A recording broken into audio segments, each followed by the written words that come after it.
నన్ను ఎంతగానో ప్రేమించిన వారి ఇంట ఒక వ్యక్తి ఉన్నప్పుడు ఆ వ్యక్తికి గాయాలయ్యాయి. ఎట్లా అవుతాయి? ఇప్పుడు నన్ను ఒక కుటుంబం నన్ను ఎంతగానో ప్రేమించిందండి. వారింటికి వెళ్ళాను నేను. వారు నన్ను ఎంత ఆప్యాయంగా చూస్తారు, ఎంత ఆనందంగా చూస్తారు. కానీ అక్కడ జరిగింది ఏంటంటే, ఎంతగా ప్రేమించిన వారి ఇంట ఆయన ఉన్నప్పుడు అక్కడ గాయాలు కలిగాయంట. ఈరోజు నేను అంటాను, ప్రభు అయిన యేసుక్రీస్తు నువ్వు ఎంతగానో ప్రేమిస్తున్నావు. ఆ రోజు ఆయనతో కలిసి సాగిన శిష్యులు ప్రేమించారు. ఆ రోజు ఆయనతో కలిసి భక్తి జీవితంలో సాగిన వారు అనేక మంది దేవుని ప్రేమించారు. అని చివరికి మిగిలింది ఏంటయ్యా అంటే, ఆయనకి గాయాలు చేశారు. ఆయన హృదయం ఎంతగానో గాయపడింది. ఆయనతో కలిసి తిరుగుతూ, కలిసి తింటూ, కలిసి బలలో పాల్గొంటున్న ఒక వ్యక్తి ఆయనను అమ్మివేశాడు. ఎంత పెద్ద గాయం! ఆయనతో ఉంటూ, ఆయనతో సాగుతూ, నిత్యము ఆయన గురించి ప్రచురించే ఒక వ్యక్తి దేవుడు ఎవరో నాకు తెలీదు అని ముమ్మారు బొంకాడు. ఎంత గాయం చెప్పండి.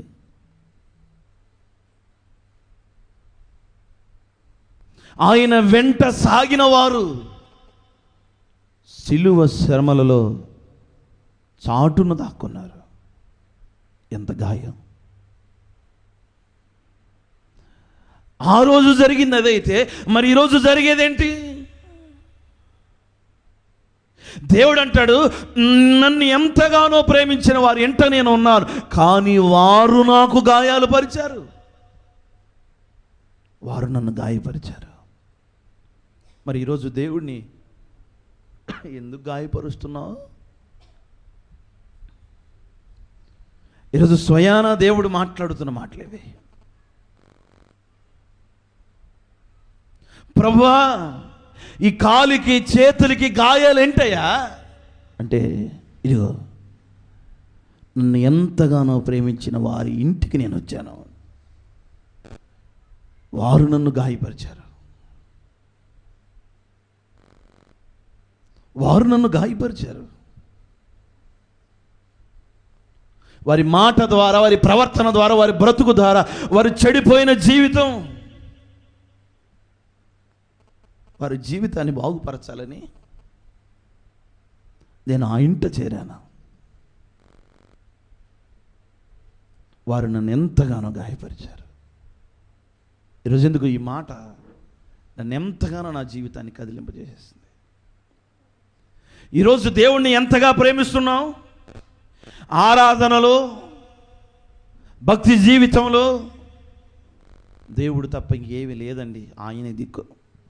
మంచిదే, దేవుడిని ఎంతగానో నువ్వు ప్రేమిస్తున్నావు. నీ ఇంట దేవుడు ఉన్నాడు. మరి దేవుణ్ణి ఆనందపరుస్తున్నావా, గాయపరుస్తున్నావా?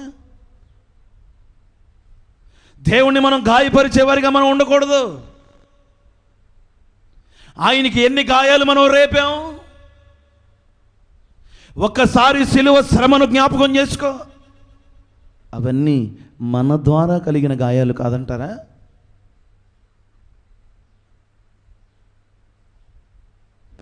తెల్లటి వస్త్రం ఎర్రటిగా మారిపోవడానికి గల కారణం మనం కాదంటారా? ధవళవర్ణుడు, రత్నవర్ణుడు 10,000 మందిలో ఉన్నా కానీ గుర్తించగలిగిన అతని జీవితాన్ని, అతని శరీరాన్ని మాంసము ముద్దవలే మార్చింది మనం కాదంటారా? మనమే.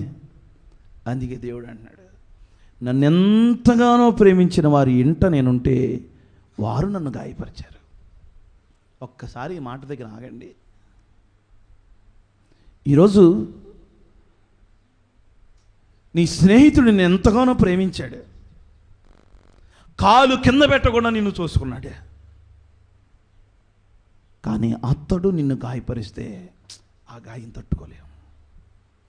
బజార్లో 10 మంది 10 మాటలు అన్నా కానీ తట్టుకోగలవు, కానీ నిన్ను ఎంతగానో ప్రేమించిన నీ సహోదరుడు, నిన్నెంతగానో ప్రేమించిన నీ కుటుంబం, నిన్నెంతగానో ప్రేమించిన నీ తల్లి, నిన్నెంతగానో ప్రేమించిన నీ కొడుకు, నీ సహోదరుడు, నీ బంధువు నిన్నొక్క మాట అంటే ఆ గాయం హృదయాన్ని ఎంతగానో తలడిల్లి చేస్తుంది, తట్టుకోలేము.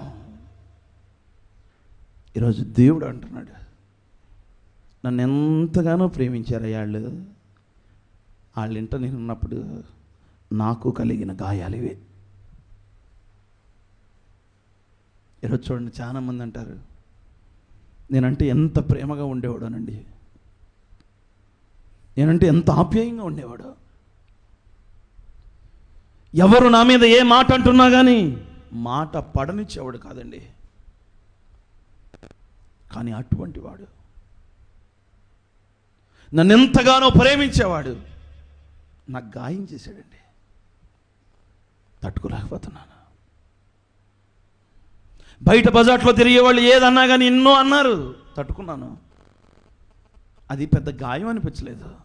కానీ నన్ను ఎంతగానో ప్రేమించే నావారు నన్ను ఆ మాట అనేసరికి ఆ గాయం మానట్లేదు. ఈరోజు ఒక్కసారి ఆ స్థానంలో నువ్వు, ఆ స్థానంలో దేవాది దేవుడిని ఉంచుకొని ఒక్కసారి ఆలోచించు. దేవుణ్ణి నువ్వు ఎంతగానో ప్రేమించావు, ఆయన నీ ఇంట నివాసం చేశాడు. మరి నువ్వేం చేస్తున్నావు? నీ జీవితం ఎలా ఉంది? నీ బ్రతుకు ఎలా ఉంది? అందుకే పరిశుద్ధ గ్రంథంలో ఒక మాట ఉంటుంది, హెబ్రీ పత్రిక 12వ అధ్యాయం 1 నుండి కొన్ని మాటలు చూద్దాం.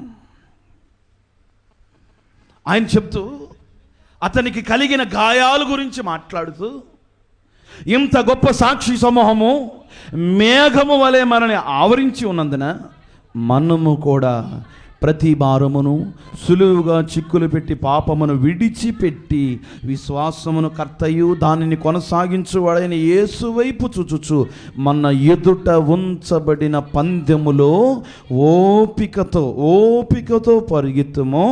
ఆయన తన ఎదుట ఉంచబడిన ఆనందము కొరకు అవమానాన్ని నిర్లక్ష్య పెట్టి. దేవునికి స్తోత్రం.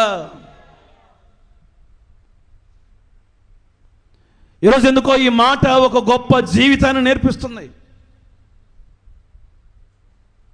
మొదటిగా నేను చెప్పే మాట ఏమిటంటే, దేవుణ్ణి నువ్వు ఎంతగానో ప్రేమించావు, ప్రేమించిన మనిషిని గాయపరచకూడదు. యేసుని ప్రేమిస్తున్నావు, ప్రేమామయుడు, దయామయుడు, కరుణామయుడు, కృపామయుడు. నేను ఆయన ఎంతగానో ప్రేమిస్తున్నాను. ఆ ప్రేమ వర్ణింపలేనిది. మంచిదే, అంతగా దేవుణ్ణి ప్రేమిస్తున్నావు, ఎందుకు గాయపరుస్తున్నావు? ఎందుకు గాయాలు? సులువుగా చిక్కులు పెట్టు పాపాల వల్ల దేవుణ్ణి ఎందుకు గాయపరుస్తున్నావు? ఈరోజు ఎందుకు నా దేవుడు చెప్తున్నాడు, ఆ పాపమును విడిచి విశ్వాసమునకు కర్త అయిన దానిని కొనసాగించువాడైన యేసు వైపు చూస్తూ నీ పందెములో ఓపికతో పరిగెత్తాలి. ఓపికతో పరిగెత్తాలి. 1, ఎవరినైతే నువ్వు ప్రేమిస్తావో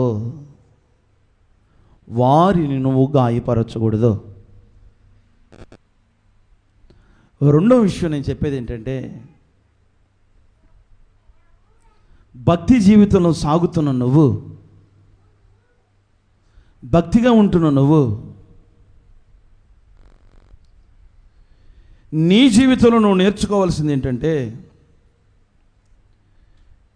సులువుగా చిక్కులు పెట్టు పాపాన్ని విడిచిపెట్టి విశ్వాసమునకు కర్తయు దానిని కొనసాగించువాడైన యేసు వైపు చూస్తూ మన ఎదుట ఉంచబడిన పందెములో ఓపికతో మనం పరుగెత్తాలి.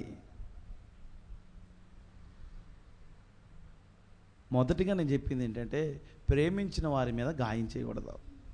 రైట్. ఒకవేళ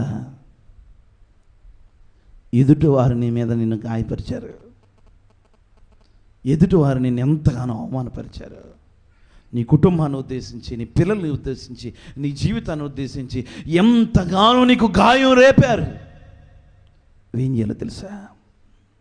ఓపికతో నువ్వు పరిగెత్తుతూ నీ ఎదుట ఉంచబడిన ఆనందం కొరకు అవమానాన్ని నిర్లక్ష్య పెట్టి. అర్థమవుతున్నాయి ఆ మాటలు? యేసయ్య సిలువలో అన్ని శ్రమలు అనుభవించాడు. కారణం ఏంటి? తన ఎదుట ఉంచబడిన ఆనందం కొరకు. ఈరోజు సంఘానికి నేను చెప్పే మాట ఏంటంటే, కలవరపరుస్తున్నారా, నీ మీద నిందలేస్తున్నారా, అవమానపరుస్తున్నారా, వీటిని బట్టి కృంగిపోవద్దు. వీటన్నిటిని నిర్లక్ష్య పెట్టి. ఎందుకు నిర్లక్ష్య పెట్టాలి? నీ ఎదుట ఉంచబడిన ఆనందం కొరకు వాటన్నిటిని నిర్లక్ష్య పెట్టి నువ్వు యేసు వైపు గనక నువ్వు చూడగలిగితే, దేవుడు అలా నిర్లక్ష్యపరిచాడు గనక తనకు పెట్టిన శ్రమలు, నిందలు, అవమానాలు, కష్టాలు, కొరడా దెబ్బలు, వాటన్నిటినీ కూడా ఆయన నిర్లక్ష్య పెట్టి సిలువను సహించి దేవుని సింహాసనం యొక్క కుడి పార్శ్వాన ఆయన ఉన్నాడు. దేవునికి స్తోత్రం. ఈ రోజున ఆ రీతిగా దేవుని సంఘములో, దేవుని సముఖములో మీరు ఉండాలని దైవజనుడిగా ఆశపడుతూ ప్రకటిస్తున్న మాటలు ఇవి.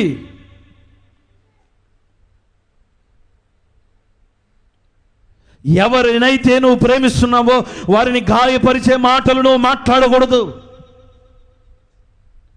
ఒకవేళ యేసయ్య స్థానంలో నువ్వు ఉండి ఎవరో వచ్చి నిన్ను అనరాని మాటలని నిందలేసి, కష్టాలు రేపి, కన్నీళ్లు పెట్టారా, అప్పుడు నువ్వేం చేయాలో తెలుసా? వాటన్నిటినీ నిర్లక్ష్య పెట్టి నీ ఎదుట ఉంచబడిన పందెములు ఓపికగా నువ్వు పరిగెత్తాలి. ఈరోజు కొంతమందికి ఓపిక ఉండదు. వాడు మొన్నటిదాకా నన్ను ఎంతగా ప్రేమించాడండి, వాడు ఇప్పుడు నన్ను ఇంత మాట అంటాడా? వాడైనా ఉండాలి, నేనైనా ఉండాలి. ఇది నేర్పలేదు దేవుడు మనకి. అయ్యా, ఒకప్పుడు వారు నాకు ఎంతగానో సహకరించారు, ఎంతగానో తోడుగా ఉన్నారు, నన్ను, నా కుటుంబాన్ని, నా పిల్లలు నన్ను ఎంతగానో ప్రేమించారు, ఇప్పుడు నా మీద నిందేస్తున్నాడు. వాడి జీవితం అయినా బాగుండాలి, నా జీవితం అయినా బాగుండాలి. ఇది కాదు మనకి దేవుడు నేర్పింది. ఎదుట వారు నీ మీద కష్టాలు, నిందలు, అవమానాలు కలగజేశారా, వాటన్నిటినీ, ఆ అవమానాల్ని నిర్లక్ష్య పెట్టి. మరి దేవుడు అంతగా ఓర్చుకున్నాడే, ఎన్ని అవమానాలు ఆయన కలిగినాయి. ఇవన్నిటినీ ఆయన నిర్లక్ష్య పెట్టడానికి ఏంటి కారణం? తన ఎదుట ఉంచబడిన ఆనందము కొరకు. ఈరోజు నీ మీదకి ఎవరైనా వస్తున్నారా, నిర్లక్ష్య పెట్టే, ఆ మాటలు నిర్లక్ష్య పెట్టే. ఎందుకో తెలుసా? నీ ఎదుట ఉంచబడిన ఆనందం కొరకు. దేవుడు అలాగే చేశాడు కదా. చెల్లుమని కొట్టింది ఒకరు, తన మోము పైన ఊసింది మరి ఒకరు, బంతులాడినారా, బహుబాధలు పెట్టారా, నోరు తెరువలేదాయ ప్రేమ,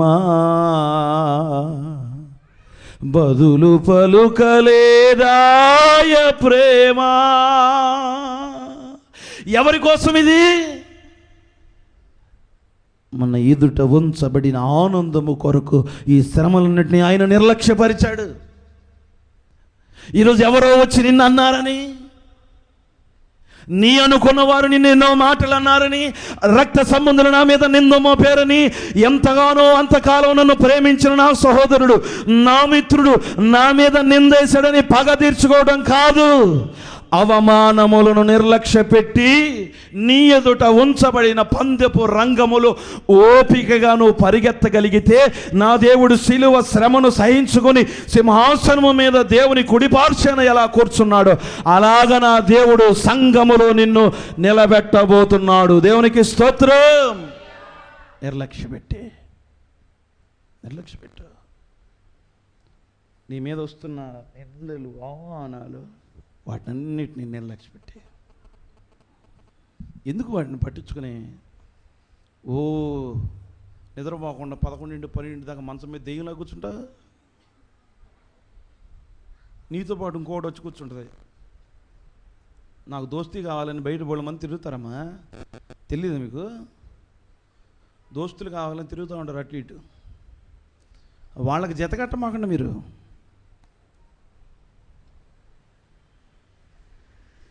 వీటన్నిటిని నిర్లక్ష్య పెట్టి, నేను అందుకే చెప్పాను, ఆనందంగా మనం ఉండాలి. ఏ రోజు ఏ గడియ ఏది సంభవిస్తుందో తెలియదు. ఇది రోజులు మంచివి కావు ఇవి. ఈ రోజుల్లో ఏ రోజు భక్తి ఆ రోజును కాపాడుకోవాలి.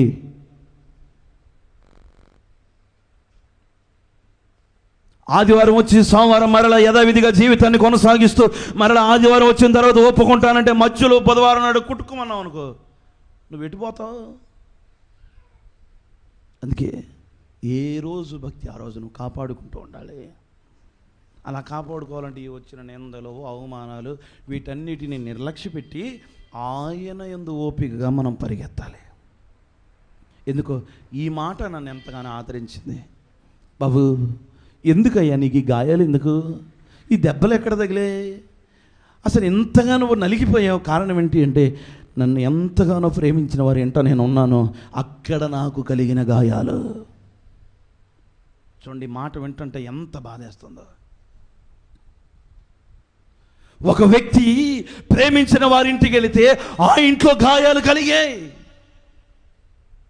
ఈరోజు దేవుడికి చేసింది మనం అది కాదా?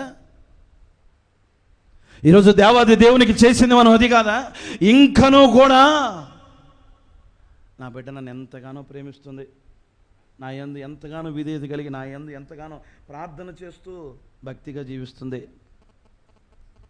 అని దేవుడు అనుకుని మన ఇంటికి వస్తే తెల్లారే గాయపరుస్తున్నావు. మాట ద్వారా, ప్రవర్తన ద్వారా, చూపు ద్వారా, నడక ద్వారా దేవుడిని గాయపరిచేస్తున్నావు. అప్పుడు ఆయన అటుగా మళ్ళీ వెళ్తుంటే ఎవరో వచ్చి, అయ్యారు ఏంటి అయ్యా ఏంటి గాయాలంటే, నన్ను ఎంతగానో ప్రేమించిన ఒక తల్లింటికి వెళ్ళాను, అక్కడ నాకు కలిగిన గాయం ఇది. చూడండి మాట ఎంత బాధేస్తుంది. ఈరోజు ప్రతి ఆదివారం నాడు, అయ్యా నువ్వు నాతో ఉండాలయ్యా, నువ్వు నా పక్షాన ఉండాలయ్యా, నీ కనుదృష్టి నా ఇంటి మీద ఉండాలి ప్రభువా, నీ మరుగున నేను ఉంటానయ్యా అని ఎన్ని వాగ్దానాలు, ఎన్ని వాక్యాలు చదువుకుని మనం వెళ్తున్నాం. మరి ఇవన్నీ విన్న తర్వాత దేవుడు నీ ఇంటికి రావాలి కదా, వచ్చాడు కదా, వచ్చిన దేవుణ్ణి ఎందుకు గాయపరుస్తున్నావు? ఏ విషయాన్ని బట్టి నువ్వు గాయపరుస్తున్నావు? ఒక్కసారి నీ మనస్సులో ఆలోచించు. అందుకే దేవుడు చెప్పాడు, అమ్మా ఇవన్నిటినీ నిర్లక్ష్యపరిచే ఓపికతో ఉండు. మీకు అర్థం అవ్వటని, బాగా అర్థం అవ్వటని చెప్తాను. ఎక్కువ నా సండే స్కూల్లో ఈ మాటలు చెప్పడం అలవాటు ఈ మధ్యకాలంలో పోయింది. ఇప్పుడు ఈ వాక్యం చెప్పాను కదా, అట్లాగే ఆదివారం నాడు దైవజనులు వాక్యం చెప్పి ఎన్నో మాటలు చెప్పి పంపిస్తే ఆమె ప్రార్థన చేసుకుని, అయ్యా ఏది ఏమైనా నా పాపాలని విడిచిపెట్టి వెళ్తున్నాను, నువ్వు నా ఇంట ఉండాలి అని ప్రార్థన చేసుకుని వెళ్ళింది. మరి యేసయ్య అంతగా ప్రార్థన చేస్తే రాకుండా ఉంటాడా? యేసయ్య ఆమె కన్నా ముందే ఆమె ఇంట్లో ఉన్నాడు. ఆమె వెళ్ళింది, అన్నం కూర వండుకుంది, అంతా బాగానే సాగుతుంది. ఏదో చిన్న చీపిరి కట్ట దగ్గర గొడవ అయిందండి. చీపిరి కట్ట దగ్గర గొడవ చెరువు గొట్ల దగ్గరికి వెళ్ళింది. చెరువు ఎక్కడ ఉంటుంది? ఊరు బయట ఉంటుంది. గొడవ ఎక్కడికి వెళ్ళింది? ఊరు బయటికి వెళ్ళింది. ఎందుకు వెళ్ళింది? ఓపిక లేదు ఇక్కడ. నా దేవుడు ఏం చెప్తున్నాడంటే, ఎవరైనా అవమానపరిచారా, నీ అవమానాన్ని వాటన్నిటినీ కూడా నువ్వు ఎక్కడ పెట్టాలి? పక్కన పెట్టి, నిర్లక్ష్య పెట్టి, వాటి గురించి ఆలోచించమాక. నీ ఇంట్లోనేమో ఏసై వచ్చి, అయ్యా నా ఇంటికి రాయ్యా అంటే, ఆయన వచ్చి అక్కడ కుర్చీలో దర్జాగా కూర్చుంటే వీళ్ళు ఇద్దరు గొడవ పట్టుకుని చీపుర్లో పెట్టుకుని కొట్టుకుని ఆ తగాద తీసుకెళ్ళి ఊరు బయటకు తీసుకెళ్లారు. యేసు ప్రభు గడప దాటి బయటకు వచ్చేస్తున్నాడు కన్నీళ్ళు పెట్టుకుని. ఇంతలో గట్టుగా బిందెత్తుకుని ఒక అమ్మ వస్తుంది. యేసయ్యా ఏంటి దెబ్బలో, ఏంటయ్యా ఈ రక్తం ఏంటి అని అడిగితే యేసయ్య అన్నాడు, నన్ను ఎంతగానో ప్రేమించిన ఒక తల్లి ఇంట నేనున్నాను. నన్ను ప్రేమించి నన్ను పిలిచిందని ఆ ఇంటికి వెళ్ళాను. ఆ తల్లి నాకు పెట్టిన గాయం ఇది. ఈరోజు దేవుణ్ణి ఎందుకు నువ్వు గాయపరుస్తున్నావు? ఒక్కసారి ఆలోచించు. ఈరోజు వాక్యం విని తిరిగి వెళ్ళావుగా, ఫోన్ రావచ్చు, లేకపోతే వాట్సాప్లో ఎవడో ఏదో పెట్టచ్చు. వాటన్నిటిని నిర్లక్ష్య పెట్టి నేను 7 సంవత్సరాలు సేవ జీవితంలో అటువంటి నిర్లక్ష్యకరమైన మాటలు పక్కన పెట్టకపోతే మీ మధ్యలోంచి ఎప్పుడు పోయేవాడినే. ఈరోజు దేవుడు నేర్పుతుంది, అవమానాన్ని నిర్లక్ష్య పెట్టు. నీ ఎదుట ఉంచబడిన పందెపు రంగంలో ఓపికగాను పరిగెత్తు. దేవుడు అలా నిర్లక్ష్య పెట్టి ఓపికగా ఆయన పరిగెత్తగలిగాడు గనకే దేవుని సింహాసనం యొక్క కుడి పార్శ్వన ఆయన ఆసీనుడై ఉన్నాడు. దేవునికి స్తోత్ర, హల్లెలూయా. ఇంకో మాట ఉంటుంది కింద 13 మీరు అలసట పడకయు మీ ప్రాణాన్ని విసుకకుండా ఉండునట్లు. ఇదిగో మీ ప్రాణాన్ని అలసట. కొంతమంది ఉంటారా, ఆవేశపడిపోతారు, అలసట తెచ్చుకుంటారు. ఏమైందమ్మా అంటే, ఆడు ఎవడాడు పక్కన పక్కన పెట్టు అని. ఆడి మీద నువ్వు ఆవేశపడ్డావు అనుకో, 2 నెలలు వెనక్కిపోతావు, 2 నెలలు పోయినట్టే. అందుకే నా దేవుడు చెప్తున్నాడు, మీరు అలసట పడకయు మీ ప్రాణాన్ని విసుకకయు ఉన్నట్లు పాపాత్ములు తమకు వ్యతిరేకముగా చేసిన తిరస్కారమంతయు ఓర్చుకొని. అర్థమవుతుందా? అక్కడేమో ఓపికతో ఉండమంటున్నాడు, ఇక్కడేమో ఓర్చుకోమంటున్నాడు. కొంతమంది అంటూ ఉంటారు ఎప్పుడు, అయ్యా మాకు ఇబ్బందులు ఎక్కడా లేవయ్యా, ఇబ్బందులంతా మా ఇంట్లో, మా కుటుంబంలో, మా రక్త సంబంధంలో ఉంటాయి. అమ్మాయి వదిలేయక వాళ్ళ నుంచి ఆ అవమానాలు వాటి అన్నిటిని వదిలేయి. నువ్వు ఎదుగుతుంటే వార్చని వాడు ఉండొచ్చు, నీ కొడుకు ఉద్యోగం వస్తే వార్చని వారు ఉండొచ్చు, నీ కూతురికి నీ కొడుక్కి మంచి సంబంధం వస్తే వార్చని వారు ఉండొచ్చు. వారి మీద పడి అరవద్దు. నువ్వు నీ ఎదుట ఉంచబడిన పందెపు రంగములో ఓపికగా నువ్వు పరిగెత్తు. నీ ఆరోగ్యం నువ్వు చూసుకోవాలి, కానీ ఎవడన్నా వచ్చేస్తారండి, ఎవడో చూడ్డావు. దేవుని కొరకు ఓపికగా నువ్వు పరిగెత్తు. ఈ అలసట, ఈ ప్రాణమును విసిగింపు. ఈ పాపాత్ములు తనకు వ్యతిరేకముగా చేసిన తిరస్కారమంతయు ఓర్చుకొని ఆయన్ని తలుచుకో. నీకంటూ ఒక దేవుడు ఉన్నాడు, సృష్టికర్త ఉన్నాడు, ఆయన్ని తలంచుకో. అయ్యా నువ్వు సిలువలో కొట్టినా వాటన్నిటినీ కూడా నువ్వు ఎక్కడ పెట్టావు? పక్కన పెట్టావు, నిర్లక్ష్య పెట్టావు. కొరడా దెబ్బలు కొట్టినా నిర్లక్ష్య పెట్టావు, ముఖం మీద ఉమ్మేసినా నిర్లక్ష్య పెట్టావు, కాలుతో ఎగిరెగురు తనినా నిర్లక్ష్య పెట్టావు. ఎందుకంటే ఎదుట ఉంచబడిన ఆనందం కొరకు. ఈరోజు మీ ఎదుట దేవుడు ఎంతో ఆనందం ఉంచాడు. రానున్న దినాల్లో నీ కుటుంబంలో ఎంతో ఆనందం ఉంది. ఈ ఆనందాన్ని ఇక్కడే బ్రేక్ అయ్యొద్దు. ఆనందం నువ్వు పొందుకోవాలంటే నువ్వేం చేయాలో తెలుసా? ఓపికతో పరిగెత్తాలి, ఓర్చుకొని ఆయనను తలంచుకోవాలి. ఇలా గనక నీ అడుగు ముందుకు వేయగలిగితే, ఇలా గనక చేస్తూ ముందుకు సాగగలిగితే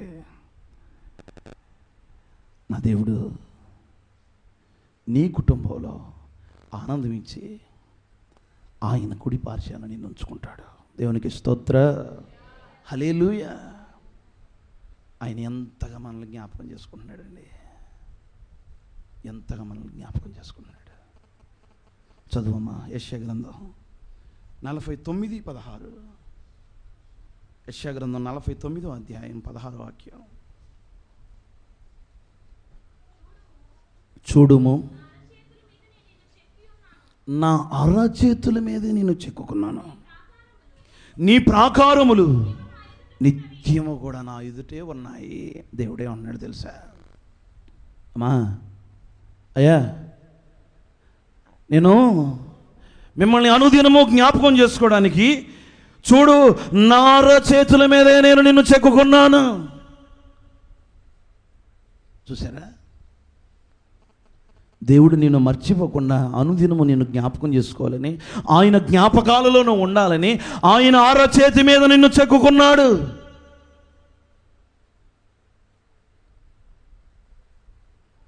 మరి ఈ రోజున దేవాది దేవుడే నిన్ను జ్ఞాపకం చేసుకోవడానికి ఆయన అరచేతి మీద నిన్ను చెక్కుకున్నాడు. ఈ రోజున లోకంలో చూస్తుంటే కొన్ని చూసినప్పుడు విచిత్రం వేస్తుంది.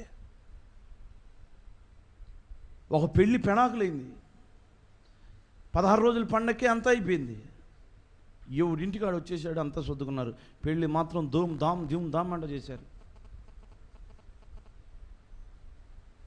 ట్రాక్టర్ ఉంటుంది, ట్రాక్టర్ ట్యాంక్, ఆ ట్యాంకర్ అయినా పసుపు నీళ్ళు కలిపి ఇట్లా జమ్ముకున్నారు. అంత బాగా జరిగింది. ఏమైందిరా అని అడిగితే ఆమంట,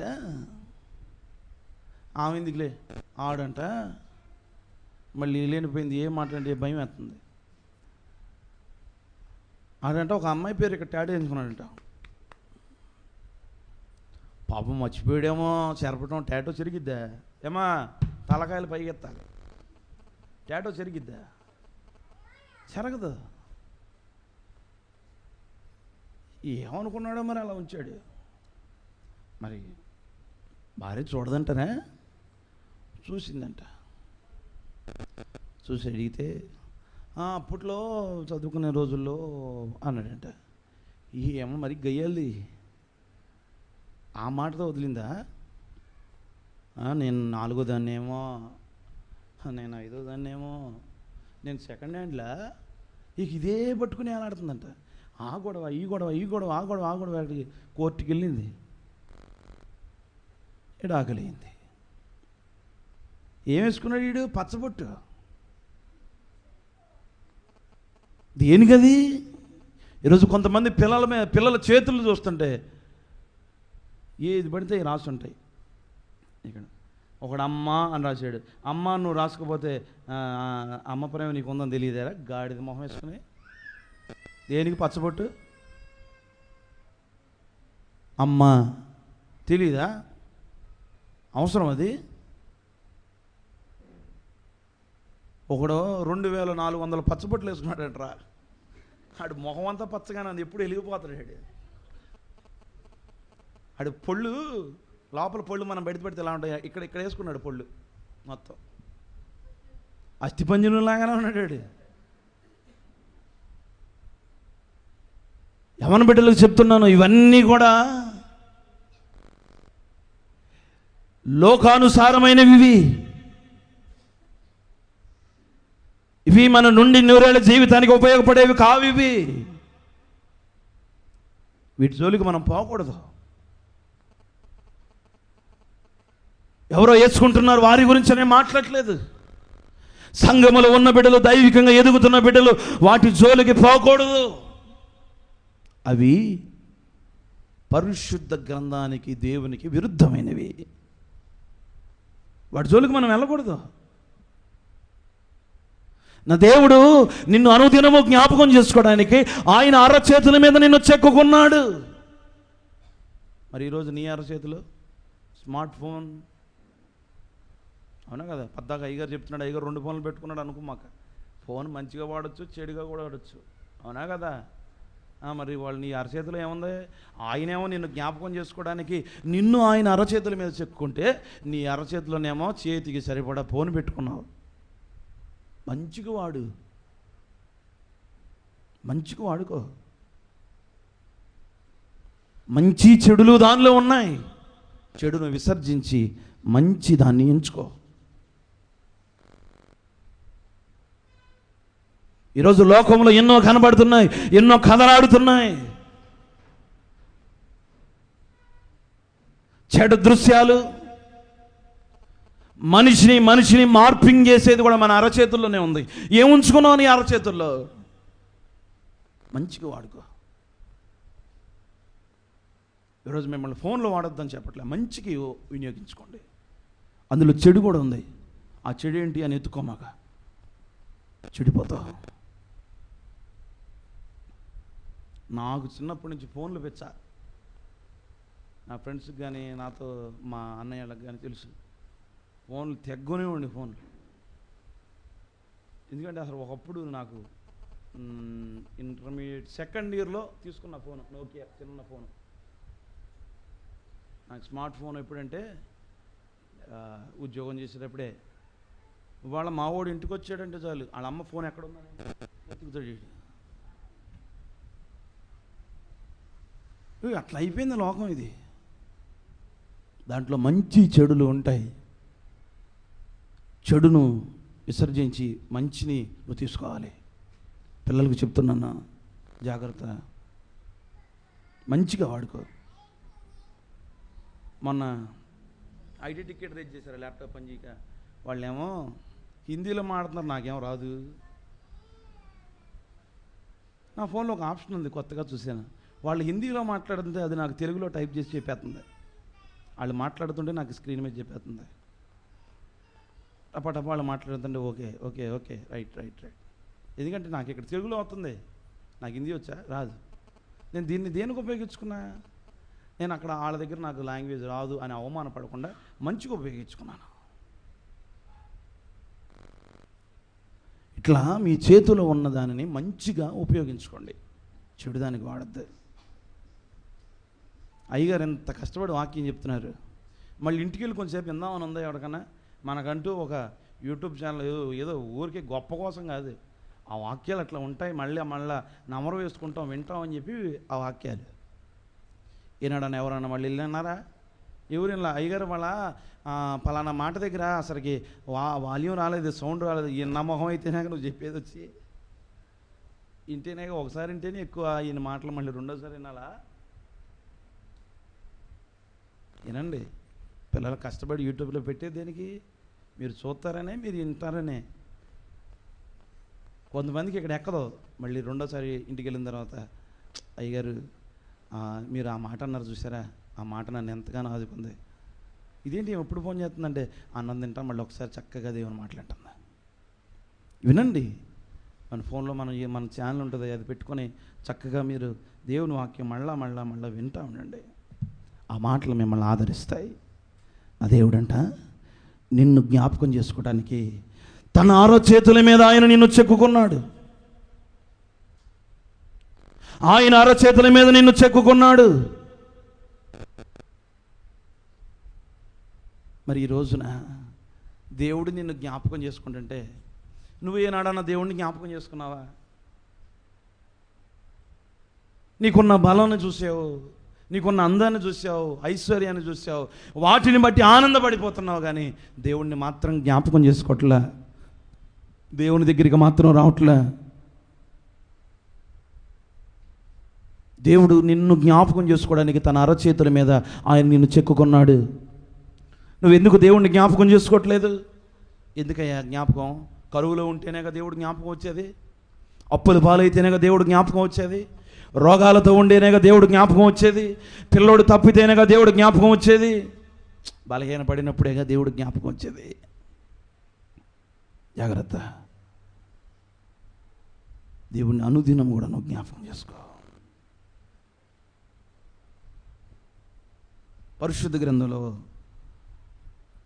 ఈరోజు నా సందర్భం కాదు కానీ ఎందుకో చెప్పాలనిపిస్తుంది. అబ్షాలోము,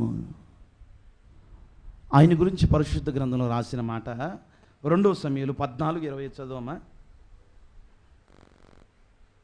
2 సమూయేలు 14:25. ఇశ్రాయేలు అందరిలో అబ్షాలోము సౌందర్యము గలవాడు. అసలు ఆయన కన్నా సౌందర్యవంతుడు ఇంకెవ్వరూ లేరు.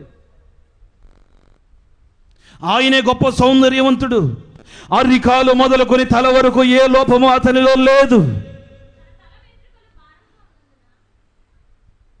అతని గురించి రాసిన మాట ఏంటంటే, ఇశ్రాయేలులందరిలో అబ్షాలోము అంత సౌందర్యవంతుడు లేడు. అబ్షాలోము అనగా సమాధానపరుచువాడు, కానీ తన పేరుకు తగినట్టుగా తన జీవితం లేదు.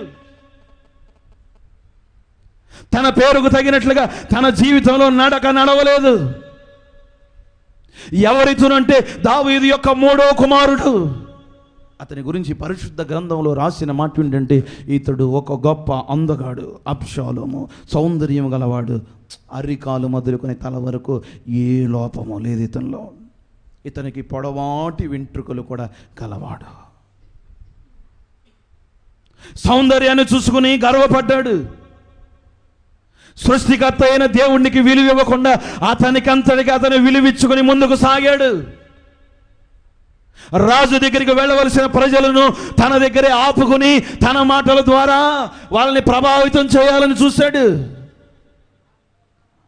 అబ్షాలోము దేవుణ్ణి జ్ఞాపకం చేసుకోలేదు.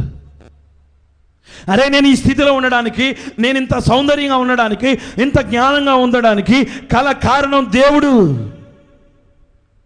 ఆయన్ని విడిచిపెట్టి ఆయన్ని జ్ఞాపకం చేసుకోకుండా తనకి ఉన్న అందాన్ని చూసి వాటిని చూసి గర్వపడిపోయాడు.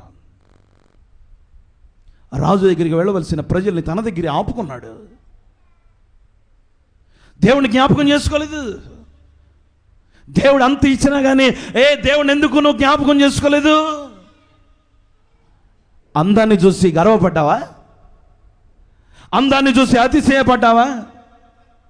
అందుకే భక్తుడైన సొలొమోను ఏమంటాడంటే, అందం మోసకరమైంది, అది బహు వ్యాధి కలిగింది. అందము మోసకరము, సౌందర్యం వ్యర్థము. యెహోవా యందు భయభక్తులు కలిగిన స్త్రీ అయినా పురుషుడైనా కొనియాడబడతాడు. ఈరోజు నీ అందాన్ని చూసి విర్రవీగుతున్నావేమో. నీ అందం చూసి, నీ డబ్బు చూసి, నీ ఇల్లు చూసి, నీ ఉద్యోగం చూసి, నీ వ్యాపారం చూసి, నీ పంటను చూసి, నీ పొలాన్ని చూసి దేవుణ్ణి జ్ఞాపకం చేసుకుంటూ మానేసేవేమో. కానీ నా దేవుడు నిన్ను ఆయన అరచేతుల మీద చెక్కుకున్నాడు. ఎందుకు?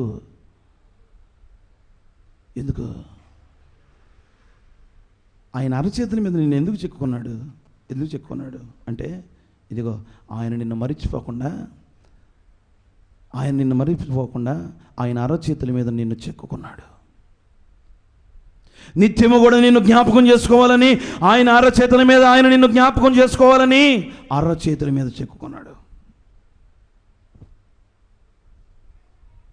ఈరోజున చాలామంది అందం ఉందని విర్రవీగేవారు లేరంటారా? డబ్బు ఉందని విర్రవీగేవారు లేరంటారా? దేవుడిని జ్ఞాపకం చేసుకోరాలేదు, దేవుడిని విడిచిపెట్టి తిరుగుతారు. ఈరోజు అబ్షాలోము ఎంత సౌందర్యవంతుడు, ఇశ్రాయేలు ప్రజల్లోనే ఎవరు లేరుగా. కానీ నువ్వు చేసింది ఏంటయ్యా? దేవుణ్ణి విడిచిపెడతావా? దేవునికి దూరంగా బ్రతుకుతావా? జాగ్రత్త.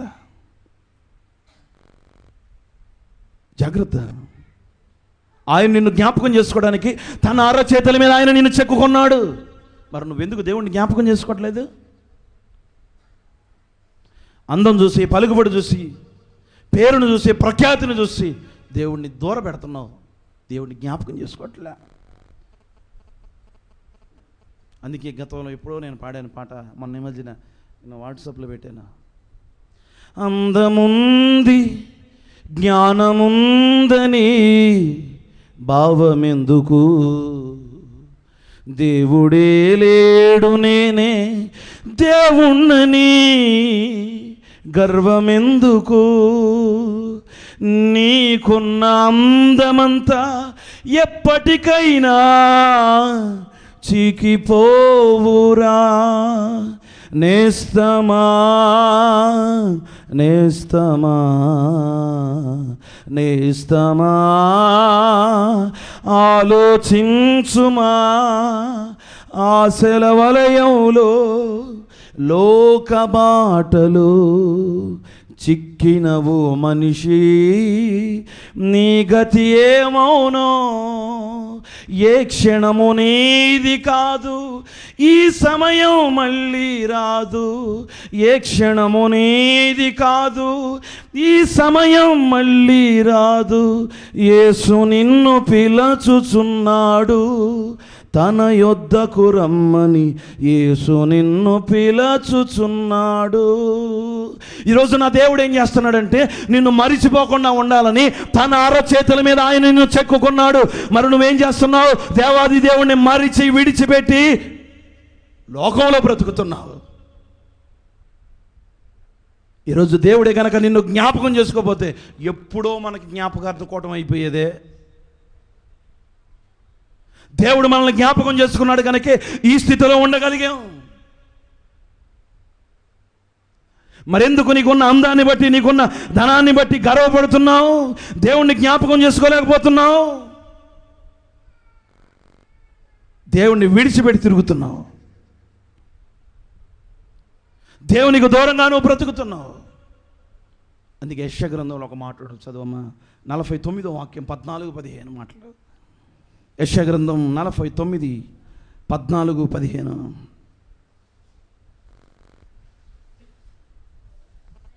అయితే సియోను, యెహోవా నిన్ను విడిచిపెట్టి ఉన్నాడు, ప్రభువు నిన్ను మరిచి ఉన్నాడని అనుకొనుచున్నది. స్త్రీ తన గర్భమున పుట్టిన బిడ్డను కరుణింపకుండా తన చంటి పిల్లను మరుచిన వాడైనా మరుస్తాడేమో కానీ నేను నిన్ను మరువను. దేవునికి స్తోత్రం. ఎందుకో ఈ సంవత్సరంలో సగదినాలు గడిచిపోయాయి, 6 నెలలు గడిచిపోయాయి, 7వ నెలలకు అడుగు పెడుతున్న నీతో నా దేవుడు మాట్లాడుతున్న మాట ఏంటంటే, తల్లి అయినా నిన్ను మర్చిపోతుందేమో, నీ అనుకున్న వారు నిన్ను మర్చిపోతారేమో, అంతగా నిన్ను ప్రేమించిన వారు నీకు గాయం రేపుతారేమో, కానీ నా దేవుడు నిన్ను మర్చిపోకుండా తన చేతుల మీద ఆయన నిన్ను చెక్కుకున్నాడు. దేవునికి స్తోత్రం. హల్లెలూయా. ఆయన నిన్ను జ్ఞాపకం చేసుకుంటానంటున్నాడు. అడుగు ముందుకే. పన, పెళ్ళ, ఇల్ల, ఏదైనా సరే ఆయన నిన్ను జ్ఞాపకం చేసుకుంటానంటున్నాడు. అడుగు ముందుకే. ఆయన జ్ఞాపకం చేసుకుంటే ఎలా ఉంటుంది? యేసేపు గారిని తల్లి మర్చిపోయింది, తండ్రి మర్చిపోయాడు, తనకున్న అన్నదమ్ములు మర్చిపోయారు, తను ఎక్కడైతే నమ్మకంగా పని చేస్తున్నాడో పొతీఫరు మర్చిపోయాడు, తను ఏ చెరసాలలో అయితే ఉన్నాడో ఆ చెరసాలలో ఉన్న 2 ఖైదీలు, ఒక ఖైదీకి ఆయన ఎంతగానో ఆయన మంచి పని చేసినా కానీ అతను కూడా మర్చిపోయాడు. కానీ దేవుడు మాత్రం మర్చిపోలేదు.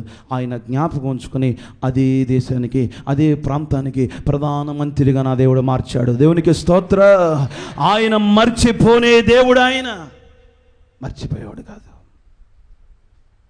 ఈరోజు నీ అనుకున్న వారు నిన్ను మర్చిపోవచ్చు, నీతో ఉన్నవాళ్ళు నిన్ను మర్చిపోవచ్చు, నిన్నెంతగానో ప్రేమించిన వారు నిన్ను గాయపరచవచ్చు, కానీ నా దేవుడు నిన్ను మర్చిపోడమ్మా. ఈరోజు ఈ మాటలు వింటున్న తర్వాత అయినా సరే ఆయన నీ స్థితి మార్చడానికి, నీ పరిస్థితి మార్చడానికి నీతో మాట్లాడుతున్న మాటలేవే. దేవుడు మర్చిపోడు. అందుకే పరిశుద్ధ గ్రంథం ఇంకో మాట, నిర్గమాకాండం 2:24, 2వ అధ్యాయం 24, త్వరగా నిర్గమాకాండం 2వ అధ్యాయం 24 వాక్యం.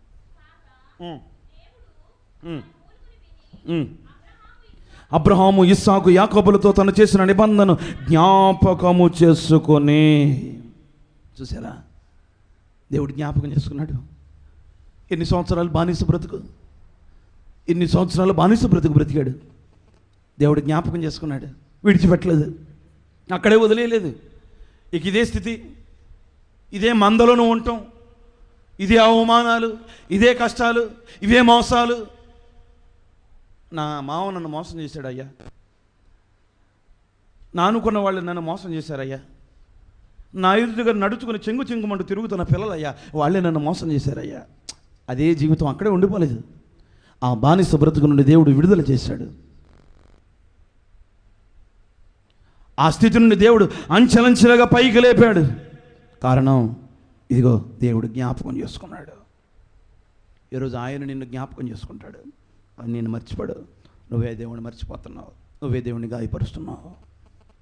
మరి ఈరోజైనా ఈ మాట వింటున్న తర్వాత అయినా 7వ నెలలోకి అడుగు పెడుతున్నావు. ఈ రానున్న 6 నెలల్లో కూడా నీ ఇంట క్షేమం ఉండాలి, నీ కుటుంబంలో క్షేమం ఉండాలి, నీ పిల్లల జీవితంలో క్షేమం ఉండాలి, నీ వ్యాపారం అభివృద్ధి పొందాలి, మీ పిల్లలకు సరైన ఉద్యోగాలు రావాలి, మీ పిల్లలకు మంచి ఫలితాలు రావాలి. అలా రావాలంటే నువ్వేం చేయాలో తెలుసా? ఇదిగో నీకు కలుగుతున్న నిందలు, అవమానాలు, వాటన్నిటిని నిర్లక్ష్యపెట్టి యేసు వైపు చూస్తూ ఓపికగా పరుగు రంగంలో నువ్వు పరిగెత్తగలిగితే, నా దేవుడు ఏ రీతిగా అయితే తండ్రి కుడిపార్శ్వాన కూర్చున్నాడో ఆ రీతిగా సమాజంలో, మందిరములో, నీ భక్తి జీవితంలో నిన్ను, నీ కుటుంబాన్ని నా దేవుడు ఒక గొప్ప స్థానంలో నిలబెట్టునుగాక. ఆమేన్. అలా నీ జీవితం మార్చబడాలి అంటే ఏ స్థితిలో ఉన్నావా? కరువులో ఉన్నావా? దేవుడిని జ్ఞాపకం చేసుకో. గొప్ప స్థానంలో ఉన్నావా? దేవుడిని జ్ఞాపకం చేసుకో. దావీదు అరణ్యంలో ఉన్న దేవుడిని జ్ఞాపకం చేసుకున్నాడు, అంతఃపురంలో ఉన్న దేవుడిని జ్ఞాపకం చేసుకున్నాడు, అడవిలో ఉన్న దేవుడిని జ్ఞాపకం చేసుకున్నాడు, అడుక్కు తినే స్థితిలో ఉన్నా కూడా దేవుడిని జ్ఞాపకం చేసుకున్నాడు. ఈరోజు నువ్వు ఎందుకు దేవుడిని జ్ఞాపకం చేసుకోవట్లేదు? ఒక 10 రూపాయలు చేతికి వచ్చినప్పుడు అటు పోదామా, ఇటు పోదామా, అటు తిరుగుదాం, ఇటు తిరుగుదామా, అద్దెచ్చుకు తిందామా, ఇద్దెచ్చుకు తిందామని ఆలోచిస్తున్నావు. కానీ దేవుడిని జ్ఞాపకం చేసుకుని, అయ్యా ఇచ్చినందుకు స్తోత్రం నాయన, ఇంతగా కృప చూపించావయ్యా, 6 నెలల్లో కరువు లేకుండా కాపాడావు ప్రభా, 6 నెలల్లో సమృద్ధిగా తినడానికి తిండి ఇచ్చావయ్యా, కట్టుకోవడానికి బట్ట ఇచ్చావయ్యా అంటూ దేవుడిని జ్ఞాపకం చేసుకో. ఆయన అనుదినము నిన్ను జ్ఞాపకం చేసుకుంటున్నావు కనుకే నువ్వు బ్రతికి బట్ట కట్టావు. మరి ఈరోజు అయినా ఈ మాటలు వింటున్న తర్వాత అయినా రానున్న నెలలకు అడుగు పెడుతున్న నీతో నా దేవుడు చెప్తున్నాడు, వచ్చే 6 నెలలో, ఈ వచ్చే 6 నెలల్లో, ఈ 2025 సంవత్సరంలో భక్తి జీవితంలో నువ్వేమనుకున్నావు, కుటుంబంలో ఏమనుకున్నావు, ఉద్యోగ విషయంలో ఏమనుకున్నావు, వ్యాపార విషయంలో ఏమనుకున్నావు, ఇవన్నీ నీ జీవితంలో రూఢిగా నెరవేర్చగలగాలంటే, నీ పిల్లల జీవితంలో ఒక గొప్ప మేలు నా దేవుడు చేయాలంటే, నీ ఎదుట ఎన్నో శ్రమలు వస్తాయి, ఎన్నో మాటలు వస్తాయి. వాటన్నిటిని పట్టుకొని, వాటన్మాలు పట్టుకొని ఏలాడకుండా వాటన్నిటిని అక్కడే విడిచిపెట్టి, అక్కడే వాటిని పాతి పెట్టి యేసు వైపు చూస్తూ ఓపికతో నువ్వు పరిగెత్తగలిగితే, మొన్న పెన్నడు దున్ననటువంటి బీడు బొమ్మలు మీరు దున్నుదురుగాక. ఆమేన్. అట్టి కార్యాలు దేవుడు మన కుటుంబాల్లో జరిగించునుగాక. మోకరించండి, ప్రార్థన చేసుకుందాం. ఇంతవరకు దేవుడు ఎన్నో చక్కటి మాటలు మాట్లాడారు, ఒక ధైర్యం కలిగించే మాటలు మాట్లాడారు. ఇదిగో ఒక వ్యక్తి అడుగుతున్నాడు, అయ్యా ఎందుకు నీకు ఈ గాయాలు, ఎందుకు ఈ రక్తం, ఎందుకు ఈ రీతిగా నువ్వు కృంగిపోయావు, ఎందుకు నీ మొహం అంతా ఇలా ఇలా ఇలా అగమ్య గోచరంగా మారిపోయింది అంటే, ఆ వ్యక్తి అంటున్నాడు, అయ్యా నన్ను ఎంతగానో ప్రేమించారయ్యా, నన్ను ఎంతగానో ఇష్టపడ్డారయ్యా, నేనంటే పడి చచ్చే కుటుంబం నాయన, ఆ కుటుంబంలోకి నేను వెళ్ళాను, ఆ కుటుంబం నా మీద రేపిన గాయాలు ఇవి, ఆ కుటుంబం పెట్టిన గాయాలు ఇవి, ఆ కుటుంబం చేసిన గాయాలు ఇవి, ఆ కుటుంబం పెట్టిన రక్తం ఇది. ఈ మాట ఎంత బాధ కలిగిస్తుంది నీ జీవితానికి. ఈరోజు దేవుడు నీ ఇంట ఉన్నాడు, ఆయన నీ కుటుంబంలో ఉన్నాడు. ఎన్నోసార్లు ఎన్నో సందర్భాల్లో, అయ్యా నా ఇంటికి రావా, నా కుటుంబంలో సమస్య ఉందయ్యా, నా పిల్లవాడు రోగంతో ఉన్నాడయ్యా, మాట వినని భర్త అయ్యా, మాట వినని పిల్లలయ్యా అని ఎన్నోసార్లు దేవుని దగ్గరికి వచ్చి ప్రాధేయపడ్డావు. దేవుడు ఎన్నోసార్లు నీ ఇంటికి వస్తే నువ్వేం చేసావు? గాయపరిచి పంపించావు. నువ్వేం చేసావు? అవమానపరిచి పంపించావు. ఈరోజు దేవుడు నీ ఇంట ఉండబోతున్నాడు. అవమానం కొట్టివేయబడాలి, గాయం పెట్టకుండా యేసుని ఇంట నిలిచి నీ ఇంట్లో ఆశీర్వాదాలు కొమ్మరించే రీతిగా నీ ఇల్లు మార్చబడాలి. అలా మార్చబడాలంటే, అయ్యా అయ్యా ఎన్నో నిందలు వస్తున్నాయి, మాటలు వస్తున్నాయి, నానుకున్నవారు నన్ను ఎన్నో మాట్లాడుతున్నారు అయ్యా, అయ్యా ఇదిగో ప్రభా, అయ్యా నేను తట్టుకోలేని మాటలు నా మీదకి వస్తున్నాయి ప్రభా. వాటిని బట్టి నువ్వు కలవరపడొద్దు, వాటిని బట్టి ఆలోచించొద్దు. వాటన్నిటిని వాటన్నిటిని విడిచిపెట్టి ప్రతి భారమును సులువుగా చిక్కులు పెట్టి పాపమును విడిచిపెట్టి విశ్వాసమునకు కర్తయు దాన్ని కొనసాగించువాడైన యేసు వైపు చూచుచు మన ఎదుట ఉంచబడిన పందెములు ఓపికతో గనక నువ్వు పరిగెత్తగలిగితే, తన ఎదుట ఉంచబడిన, నీ ఎదుట ఉంచబడిన రానున్న సంవత్సరాలలో, రానున్న దినాలలో నీ కుటుంబంలో ఉంచబడిన ఆనందము కొరకు అవమానాన్ని నువ్వు నిర్లక్ష్య పెట్టగలిగితే, ఈ 2025 సంవత్సరము ముగింపు దినాల నాటికి నా దేవుడు నీ ఇంట ఒక గొప్ప విందు చేయబోతున్నాడు, ఒక గొప్ప విందు చేయబోతున్నాడు, ఒక గొప్ప ఆనందం నీ ఇంట్లో ఇవ్వబోతున్నాడు. ఒకసారి ప్రార్థన చేసుకో. అయ్యా నేను గాయం పెట్టాను అయ్యా, తెలుసో తెలియకో నేను గాయపరిచా, మాట ద్వారా గాయపరిచా, చూపు ద్వారా గాయపరిచా, ప్రవర్తన ద్వారా గాయపరిచా అయ్యా. ఇదిగో ప్రభా, నాలో ఉన్న అయ్యా దుష్టత్వాన్ని బట్టి నేను అవమానపరిచానయ్యా, గాయపరిచానయ్యా అంటూ దేవుని దగ్గర ఒక్కదారి ప్రాధేయపడి ప్రార్థన చేసుకో. ఇది చాలా ప్రాముఖ్యమైన సమయం. ఇదే చక్కని మాటలు విన్నాగా ఆ మాటలు నీ హృదయంలో నాటబడాలి. ఆ మాటలు నీ హృదయంలో అలా అలా ముళ్ళు వలె గుచ్చుకుపోవాలి, నీ హృదయంలో అలా ఉండిపోవాలి. అయ్యా అయ్యా ఈ మాట విన్నానయ్యా, ఈ మాటను బట్టి బ్రతుకుతానయ్యా, ఈ మాటను బట్టి నడుచుకుంటానయ్యా. ఒక తీర్మానం తీసుకో. లోక పరిస్థితుల్లాగా నీ జీవితంలో ఉండకూడదు, లోక పరిస్థితుల్లాగా నీ కుటుంబం ఉండకూడదు. ఆయన అంటున్నాడు, చూడు నా అరచేతుల మీద నేను చెక్కున్నాను. ఎందుకో తెలుసా? అనుదినము కూడా నిన్ను జ్ఞాపకం చేసుకోవాలని, ఎప్పుడు కూడా నిన్ను మర్చిపోకూడదని ఆయన అరచేతుల మీద నిన్ను చెక్కున్నాడు కదా. మరి దేవుడు జ్ఞాపకం చేసుకుంటున్నావా? ఆయన చూపిన కృపను బట్టి ఏనాడైనా జ్ఞాపకం చేసుకున్నావా? దేవుడు ఇల్లు ఇచ్చాడు, జ్ఞాపకం చేసుకున్నావా? పిల్లల్ని ఇచ్చాడు, జ్ఞాపకం చేసుకున్నావా? చక్కటి ఆరోగ్యం ఇచ్చాడు, జ్ఞాపకం చేసుకున్నావా? ఈరోజు ఎంతోమంది హాస్పిటల్ పాలయ్యారు, ఎంతోమంది చావు మంచుల్లో ఉన్నారు, ఎంతోమంది వారి జీవితంలో దినచర్యలో వారి జీవితం ఊపిరి పీల్చుకోలేక ఒకడు, నడవలేక ఒకడు, ఎంతోమంది యూరిన్ బంద్ అయ్యి ఒకడు. ఒకసారి వాళ్ళ ఇంకా చూడండి అమ్మా, వారి జీవితాన్ని చూడండి అమ్మా. దేవుడు మనకి ఎంతగా కృపించాడు, ఎంతగా ఆరోగ్యం ఇచ్చాడు. ఏనాడైనా దేవుడిని జ్ఞాపకం చేసుకున్నావా? ఏ రోజైనా దేవుని దగ్గరికి వచ్చి స్తుతించగలిగావా? ఈరోజు ఎందుకో నా దేవుడు తేటగా నీతో మాట్లాడుతున్న మాటలు ఇవి. ఇదిగో అబ్షాలోము సౌందర్యం చూసి గర్వపడ్డాడు, తనకున్నది చూసి గర్వపడ్డాడు. ఈరోజు ఆ స్థితిలో నువ్వు ఉండకూడదు, ఆ పరిస్థితిలో నువ్వు ఉండకూడదు. ఏది ఇచ్చినా దేవుని కొరకు ఖర్చు పెట్టు, ఏది ఇచ్చినా కానీ దేవుని జ్ఞాపకం చేసుకో, దేవుని సన్నిధిలో గడుపు. ఇదిగో అందం మోసకరం, సౌందర్యం వ్యర్థం. యెహోవా భయభక్తులు కలిగిన స్త్రీ పురుషుడు కొనియాడబడతాడని పరిశుద్ధ గ్రంథం నీతో తేటగా మాట్లాడుతుంటే, అందం చూసి ఎందుకు గర్వపడతావు? సౌందర్యం చూసి ఎందుకు గర్వపడతావు? బలం చూసి ఎందుకు గర్వపడతావు? ఇదిగో బలం చూసి గర్వపడ్డాడు, బలం చూసి గర్వపడ్డాడు, ఎంతగానో గర్వపడ్డాడు. కానీ అతని జీవితం ఏమైంది? అతని పరిస్థితి ఏమైంది? అతని కుటుంబ పరిస్థితి ఏమైంది? అతని జీవితం ఏమైంది? పరిశుద్ధ గ్రంథంలో ఎన్నో మాటలు మనం నేర్చుకున్నాం. ఈ రోజైనా దేవుని దగ్గరికి వచ్చిన ఒక తీర్మానం తీసుకుని వెళ్ళు. అయ్యా, నువ్వు నన్ను జ్ఞాపకం చేసుకుంటే ఏనాడికైనా మర్చిపోవు. యేసేపుని జ్ఞాపకం చేసుకున్నావు కదా అయ్యా. తండ్రి మర్చిపోయాడు, తల్లి మర్చిపోయింది, అన్నదమ్ములు మర్చిపోయారు, ఎంతగానో తనకి చాకిరీ చేసిన రాజు మర్చిపోయాడు. అయ్యా ఇదిగో ప్రభు, జైల్లో ఉన్న ఆ ఖైదీలు మర్చిపోయారు, కానీ నువ్వు మర్చిపోలేదయ్యా. నువ్వు జ్ఞాపకం ఉంచుకున్నావు కదయ్యా. అందుకే నాయన ఆ రాజ్యానికి రాజు అయ్యాడు, ఆ రాజ్యానికి ప్రధానమంత్రి అయ్యాడయ్యా. నన్ను జ్ఞాపకం చేసుకో. యాకోబును నువ్వు జ్ఞాపకం చేసుకోబట్టే కదయ్యా బానిస బ్రతుకుల నుంచి విడుదల కలిగింది. ఈరోజు నువ్వు నన్ను జ్ఞాపకం చేసుకుంటే చాలయ్యా. ఈరోజు నేనే ప్రభా ఎన్నోసార్లు నిన్ను పక్కన పెట్టాను, ఎన్నోసార్లు నిన్ను జ్ఞాపకం చేసుకోలేదని ఒక్కసారి దేవుని సన్నిధిలో ప్రార్థించి, దేవుడు ఎందుకో చక్కని మాటలు నీకు జ్ఞాపకం చేశాడు. నేను ఎంతగానో ప్రేమించిన వారు నీ మీద గాయపరిచారా? నిన్ను గాయం రేపారా? దేవుణ్ణి మనం ఎంతగానో గాయపరిచాం, అయినా కానీ ఆయన ఎదురు తిరగలేదు. ఆ అవమానాన్ని వాటన్నిటిని కూడా ఆయన భరించాడు. వాటన్నిటిని కూడా ఆయన నిర్లక్ష్య పెట్టి ఎందుకయ్యా నిర్లక్ష్య పెట్టావు? ఎందుకయ్యా పల్లెత్తి మాట కూడా అనలేదు? ఎందుకయ్యా చెయ్యి కూడా ఎత్తలేదు? కారణం ఏంటంటే ఇదిగో ఎదుట ఉంచబడిన ఆనందం. ఈరోజు నీ ఎదుట ఎంతో ఆనందం ఉంచాడు నా దేవుడు. నీ కుటుంబంలో ఆనందం ఇస్తున్నాడు, నీ కుటుంబంలో ఆనందం ఇవ్వబోతున్నాడు. నీ బిడ్డల విషయాలు ఆనందం ఉంది, నీ కుటుంబంలో ఆనందం ఉంది. నీ మనవరాలతో ఎంతో ఆనందంగా గడపవలసిన జీవితం ఇక్కడ ఎందుకు బ్రేక్ వేస్తున్నావు? ఇక్కడ ఎందుకు ఆపేస్తున్నావు? వాటన్నిటిని విడిచిపెట్టి నీ అనుకున్న వారు అంటారు, నీ తోడు పుట్టిన వారు అంటారు, నీతో ఉన్నవారు అంటారు. వాటన్నిటిని కూడా విడిచిపెట్టి యేసు వైపు చూడు. ఓపికతో నువ్వు పరిగెత్తగలిగితే ఇదిగో ఆయన తండ్రి కుడి పార్శ్వాన కూర్చున్నాడు. అలాగే నువ్వు నా దేవుని కుడి పార్శ్వాన, నా యేసయ్య కుడి పార్శ్వాన, నా తండ్రి కుడి పార్శ్వాన నువ్వు ఆ పరలోక రాజ్యంలో, ఆ సియోనులో నువ్వు క్షేమంగా ఉండాలని దైవజనుడిగా ఆశిస్తూ